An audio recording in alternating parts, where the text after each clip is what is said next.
Okay, Jake, here's what I'm going to do. I'm going to do a side-by-side analysis. I got you on the top and Caitlin on the bottom, and we're just going to walk through a couple frames of what we're seeing here. So the first one is what I'm going to do is I'm going to bring you ahead. You guys are both starting at the same position. You're coming back, coming up onto the ski. Okay, so we'll stop right there. A couple things that I'm seeing here is that first off, your lower body isn't that bad. What I'm seeing is that you do have a bend in your leg. So if I draw a line there, I can see that little bit of an angle there. I can also see the angle right there in your shin. So that's good. The big thing that I see right now is where your hands are. Your hands are right next to your head. So what I'm going to do is I'm going to bring Caitlin ahead. She's coming forward up onto that leg. So what she's got going is that now she's in a position where she's got really good forward lean. Her hip is ahead. It's actually driving this way. But when I compare you guys top to bottom, you're straight down like this, and your hip is straight down like that.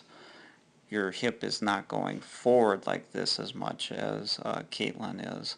So the big reason for that is right in there. Your hand position is right next to your head.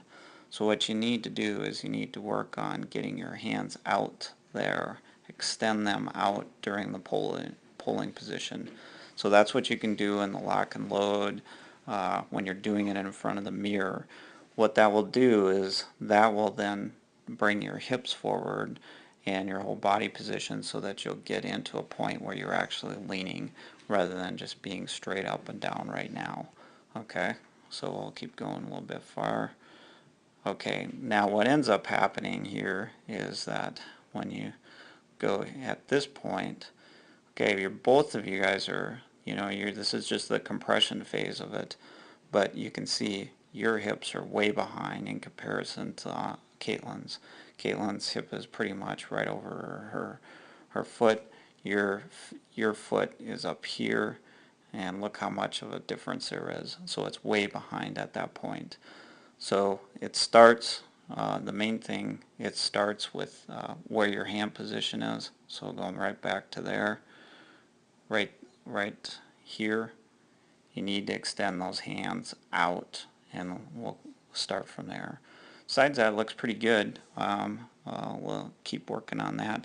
I think once you get your hand position nailed out, that you're actually leaning forward, this will also really help out your V1. All right, good job.